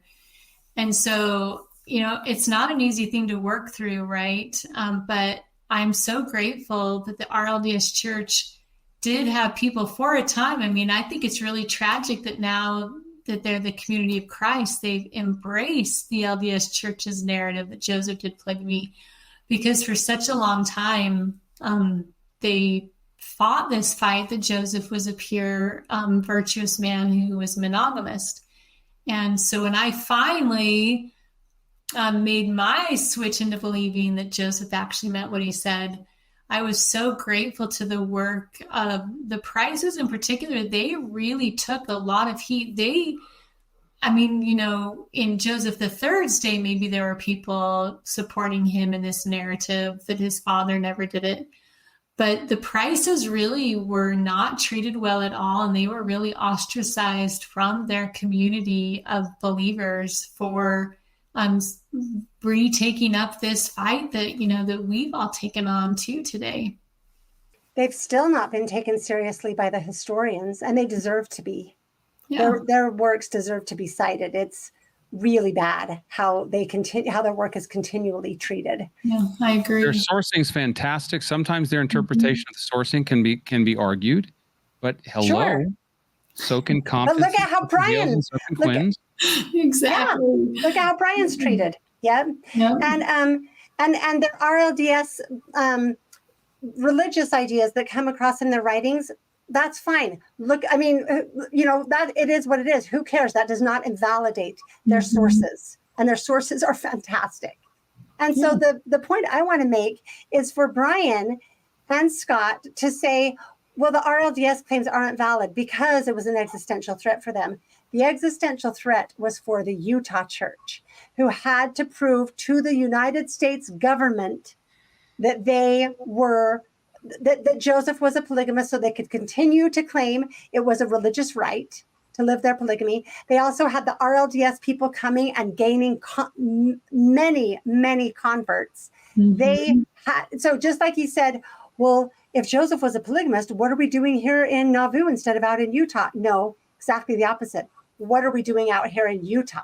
All That along was the the line, question that all the the people were narrative, asking. the post-Joseph narrative about polygamy comes because of the Utah church trying to establish its legitimacy. 1852. What do? They pull the revelation out of the desk. They don't actually show it, but they publish it for the first time. Under what guise? That they are constitutionally protected because it didn't come from them, it came from Joseph. And then, and when they're challenged by the U.S. government, the army, Brigham Young's deposed as governor, and they've got all these external pressures. You've got the Civil War raging and all these things. And the twin barbarisms of the Republican Party are what? Slavery and polygamy of all things. And so they feel the pressure from the U.S. government. You got the Smith brothers coming out to Utah preaching and converting people. So what happens? Joseph F. Smith goes to work on behalf of Brigham Young to cook up the affidavits in 1869 to prove that this didn't happen. Unfortunately, they didn't know that all of us would be looking at those things and poking serious holes in those statements. And then after that, what do we have? We have, after polygamy's been outlawed entirely, still the LDS Church has to try to weigh in the Temple Lot case, even though they're not the main claimants. They have to weigh in to say, no, we're really the successors of Joseph Smith's legacy because he practiced polygamy, and the judge didn't believe that. Right. They had nothing to gain in that. They just couldn't let the RLDS church prove that they had a valid claim. That was their only reason for joining. Brian has it exactly backward, or the host exactly backward. 100%. And for him to say it was polygamy and lineal succession, he's exactly right. So why was Joseph F. Smith brought in as an apostle, right? To try to combat the lineal succession. That, like, the whole thing is backward. Like, okay, okay, Jeremy, let's let you say goodbye. Okay. I'm going to have to go. So yeah, this is good. This was awesome. Thank you so much, Fantastic. Jeremy. And we'll talk later. Let's reschedule because we've got to keep it going. This was really fun. Thanks. We'll see you guys. Whitney and I are going to finish up. Whitney, I just want you, I know you went through all of these letters and you had snippets to read, and I would love to hear what you have. One of the things Brian Hales does is he's so authoritative and he speaks so authoritatively. And so then when he speaks about having seen a letter and this is what the letter said, well, we always advise that even when we do that, we advise you to go look at the source itself and you decide if we read it correctly or if we conveniently left out things. But one of the things he talks about is that Joseph III, he makes it, again, he's basically calling him a liar, but then he doesn't want to say, so then he's a nice guy and he seemed, spiritual. But then he makes a statement that he wrote letters to an RLDS missionary saying, find all the branches of the family tree, as if that means he's saying his father did do polygamy. But I know that there are branches of my family tree. Go find all of the descendants. Right.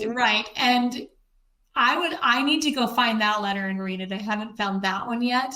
But my guess is that he was saying it kind of tongue in cheek sarcastically. Yeah, because Joseph III is constantly challenging Joseph F, saying, where are the children? Where are my father's children? Where are your father's children? Where are they? You can't prove, you haven't given me any children as proof. And so he asks that to all of the women. as well. When he comes out to Utah, he asks all of the women, where are all of my long lost siblings? Where are the children? Right. He And was so absolutely being sarcastic. he even has a letter where he breaks down. He says, you're telling me that all of these women were young women married to my father and that he couldn't have children with them? And he says sarcastically, like, so you're saying my father wasn't a man? He couldn't perform his duty. Right? But he could do it with my mother. He had children with her, and actually that is what lays the foundation that Joseph didn't have sexual relations. That idea that there were no children to be found is why so many people have decided, well, we need to believe in polygamy because, there's so much evidence, and because Brigham was doing it, our church did it, and so we've got to believe in it, but there's no evidence that Joseph had sexual relations. So that's kind of where they get that from. It's just the lack of children. But then Brian makes a statement that Joseph III knew his father was doing it. And so basically, essentially, then he's lying when he then comes out and says, my father didn't do it. So I wanted to read just a few snippets from these letters between the cousins. So remember, Joseph III and Joseph F are first cousins. Their fathers were brothers, Joseph and Hyrum. And so in this letter, May 10th, 1889, he says, so this is Joseph III, what I am contending against is a deceptive untruth, an iniquity, a sin against God's laws and man's laws as well. It is with a decided, earnest conviction of the untruthfulness of plural marriage, so far as sanctioned in God's will and economy for the church is concerned, that I am doing as I am. I do not dispute the existence of this that is to me evil, but it is its righteousness, its soundness, and based in the word and will of God that I dispute. So in letters previously, he basically laid out Michelle's entire show for 2 years. He laid it out in these letters, like just going through the word of God and saying, my father revealed these words of God. This was what the church believed. It was God's will, and it was the church's will. It was my father's will. So he's basically telling his cousin, I dispute that you are now teaching that this is God's will, because all scripture, all of the teachings of my father are against it, and you're perpetrating a great deception. So then he says this, now if celestial marriage means the having more than one wife at the same time, living with them according to the institution of marriage, then God and church and prophets and apostles, the Book of Mormon, the Doctrine and Covenants, and the Bible have all spoken against it. And your statements in support of it are an artful evasion, substituting a sort of spiritualized arrangement designed to take effect in eternity for the practice of marrying and living in marriage with more than one wife at once, as is understood by the word polygamy, plural marriage, and plurality, and which you well know is the stick of controversy between us. It is a trick, a play upon words, a hidden meaning, a deception similar to that by which the second, third, fourth, and subsequent wives are called auntie or aunt.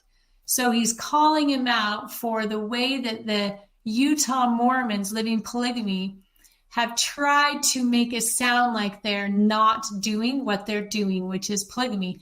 So far, all I'm reading is a man who is decidedly against it, right? It is a piece of maladroit subterfuge by which the apparent spiritual side of it is held up to the view as a mask, behind which hundreds of men, by no means pure men, either in intent or practice, have mistreated their first wives and reveled in lust, by which both men and women have been degraded. You ask me to believe that Joseph and Hyrum Smith only seem to do what the language used by them specifically states they did do? Who makes Joseph and Hyrum Smith out to have been guilty of duplicity in this case? You or I? Who is striving to make them out to be lawbreakers? You or I?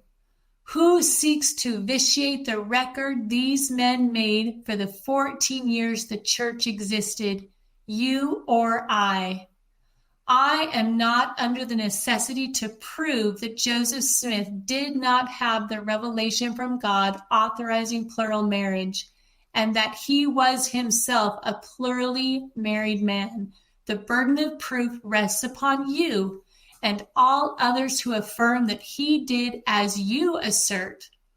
My position is that of the negative, and your proofs must pass muster, both as to the matter of the revelation itself and its genuineness.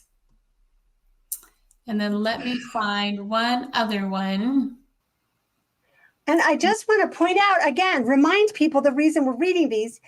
Brian Hales claims that Joseph Smith III knew his father was a polygamist and was lying about it. Mm-hmm. That's his claim. And I will also add, like, the unbelievable tragedy that this is what the Community of Christ historians say as well. John Hamer gives presentations. What is it called? Joseph Smith III's unpragmatic choice on polygamy. And then Linnaeus, I never know how to pronounce his name, an older Community of Christ historian, RLDS historian before, I just wrote a paper of his talking about how they all basically accuse this man writing these letters of lying, that he didn't believe anything he was saying. It's unbelievable to me that let's read his actual letters before making these accusations. Right. Okay, so this one's good. Polygamy is the having of more than one wife at the same time. A pluralist is a polygamist, no matter how the wives were obtained. Joseph Smith denounced polygamy. Your father, plurality of wives. They did this in 1844, the year they died, and when, according to you, both were not only teaching it, but were practicing. You say these denials are only seeming denials. It sounds like maybe this is where Brian Hales gets his little pretzel language stuff. It's exactly the same conversation. Yeah. Right. Reading these, I feel like we've just picked up the same. Don't you feel like it's almost discouraging, because it's like everything that I and you painfully had to learn in the scriptures and through the history. We could have just read Joseph Smith III's letters, right? We could have just read. Right. I mean, now it's even better because we have access to all the LDS documents and we can see all the forgeries. He couldn't see all of that. So we're making an even stronger case now. But the fact that everyone just continually claims that this is an old RLDS claim that's been debunked when they have no idea what was said is insane. Joseph Smith III deserves to be read. He's pretty great. He's a brilliant writer. So he says, you say these denials are only seeming denials. If they are not denials, open, square denials of the charge that somebody was teaching and practicing the having and living with more than one woman as wives at the same time in the flesh, and in theory and fact are unable to read and understand the English language. That's you, Brian. Okay. And everyone else on that side of it. Okay. The denial of Joseph Smith is made in reference to Hyrum P. Brown, whom was reported as teaching polygamy and other false doctrines. The denial of your father was upon the report that one Hewitt was circulating the report on China Creek, some miles below Nauvoo, that men of a certain priesthood could have more than one wife. Your father said, no such doctrine is taught in Nauvoo. There is nothing in the language of these denials to warrant the thought that the men whose teaching was denounced were teaching prematurely and upon insufficient information. On the contrary, both polygamy and plurality, the having more than one wife living at the same time, were specifically denied. And he underlined that. Were specifically denied. In these cases, it is not I that is reasoning from false premises, fallaciously, sophistically, but somebody else. It's amazing. I love it. Okay. So if you want to claim that Joseph Smith III knew that his father was a polygamist, you have to deal with those letters. Yeah, he's just over and over again, just hammers home, my father didn't do it. Mm-hmm. And to use that claim, go find the branches of the family tree to try to use that as evidence that he knew that his father was a polygamist is insane, especially since we know that there are no children. There were no, right, exactly. Guess who never claimed that Joseph Smith had children? Brigham Young, Heber C. Kimball, right? The people who knew that they were lying about Joseph, they knew there weren't going to be children. Well, that's when this story began about Eliza R. Snow being pushed down the stairs. It was when this constant looking for children. It was an article I found on Eliza R. Snow. And I can't remember what it was now. I need to go find it. But it basically said that the brethren started that story and started. Really? She had been pregnant and had been pushed down the stairs. And that, just for anybody who's wondering, that has been completely found out to be a falsehood. Just by even the just mere fact that the two supposed witnesses both have completely different stories of what door they were standing at and the house they were living at the time. The stairway can't be seen from either door. So just the fact of just the witnesses, that's been told. I believe Brian Hales was actually involved in finalizing that debunking, because I think it was him, if I'm not remembering wrong, and someone else that went to the house and realized that the layout of the house made it completely impossible. There was no. See, there's some good things then that he's done. Just keep he's done going, a lot Brian. Like, we're hoping that you actually start maybe thinking. I mean, it's just flipping a switch. I mean, I was just like him. And it literally, you just need to flip that switch in your brain to say, okay, could everything fall into place if I believed what Joseph said, that he didn't do it? Right. So, I mean, it can be done. We are evidence. This can be done. Right. And it's so refreshing. The truth is just delightful. This kind of thing doesn't happen when you tell the truth. People can't get on and expose things that were not truthful. And I know that we have been pretty direct in these episodes, but I love that you made that invitation, because really, like, no hard feelings. Let's just move forward and do better, right? Nobody wants to have enemies. I love that you read the scripture today. That's why I think I take this work so seriously, because I really honestly believe Joseph's words where he said, the Lord said to me, anyone who says I do these things will be cursed and denied priesthood through your generations. So that requires to become uncursed. It requires repentance. And that means we repent of thinking these things of Joseph. And then also the scripture where, the angel says to him, fools will have you in derision, and, the pure in heart will seek after you. And so this really is an invitation. Like, I want people to be somebody who seeks the blessings out of Joseph's hands, right? Like, this really isn't a, my narrative's better than Brian's narrative kind of thing for any of us. I really believe that Jeremy, Michelle, and I, we want people to feel the joy that we felt when we've been able to repent from this false tradition. Yes. And to be able to receive the promises throughout the Book of Mormon and to avoid the cursings, the warnings throughout the Book of Mormon, right? Because they're real. I mean, I take God seriously. Yeah, like we are in a time when we need to come to know God, right? Like that is a necessity, and God is sending these messages. I've said it before, but really, like the Joseph Smith papers becoming available, DNA evidence becoming available in conjunction with God's promises that all hidden things of darkness will be revealed. All things will be shouted from the rooftops, that all things will be made known. That's exactly what is happening. And all of us get to choose which of those two categories from that scripture we want to be in.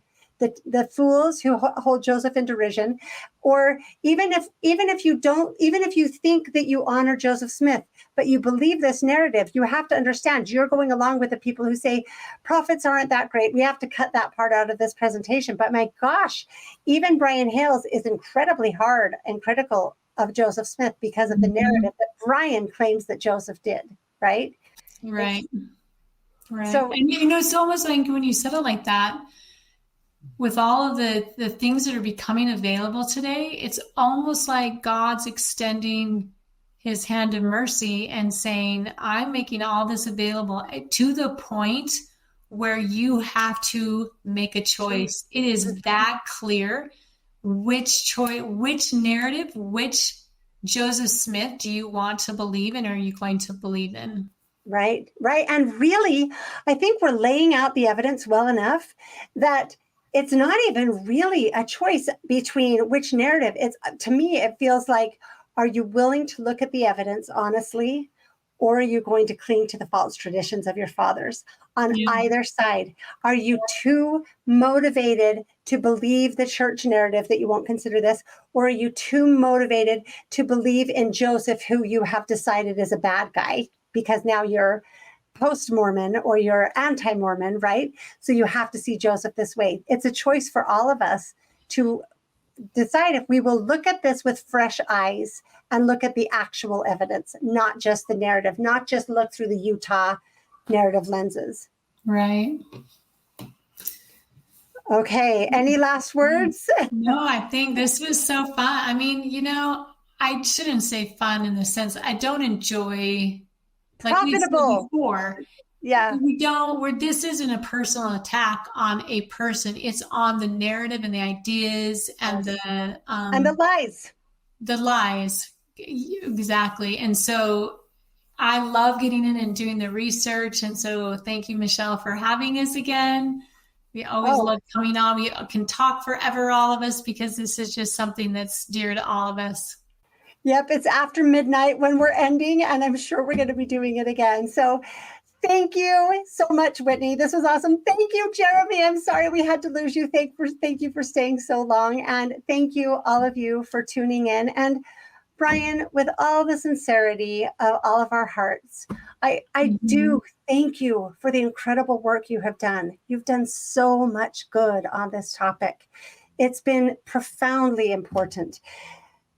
You just need to go the next step and don't be an apologist. Actually be a transparencyist. That would be amazing. I'm even willing to use your word, but that is the purpose. And for all of you tuning in, thank you so much. And we will see you next time. Well, that's a wrap for now. And remember, we've only covered 2 or 3 of Brian's claims so far, 2 or 3 elements of his narrative that the church is still telling people is the truth.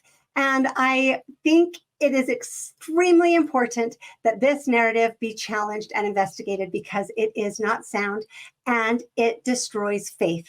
That is why we are engaging in this. That is why we are doing it. So I apologize to Brian if this feels personal, if this feels harsh. I'm doing it despite that. I actually hate that it feels that way at all. I would like to just be friends with everyone. We just need to all be engaged together in finding the truth. And anyone who is willing to engage honestly in trying to find the truth, come on, let's work together. Let's disagree. Let's prove our points. Let's get at it and find truth. Anyone who's not engaged in that, but is just interested in protecting a narrative, even with lies, anyone who is just interested in protecting their reputation or their platform or whatever it may be. I'm sorry, that's not what I'm about. That's not what this channel is about. And that cannot be what this topic is about. So we are going to continue to address this narrative and point out the many, many problems with it and the many reasons that it is not sound, with the desperate hope and prayer, and I hope all of you will engage in these prayers along with us, that this narrative can be discarded because it belongs in the discard pile. We need to do better, and that is what we are hoping to accomplish. So thank you so much for joining us. Thank you again to Jeremy and Whitney. I am looking forward to bringing more panels with different faces and more panels with Whitney and Jeremy as well. There is a lot more to talk about, so we will see you next time.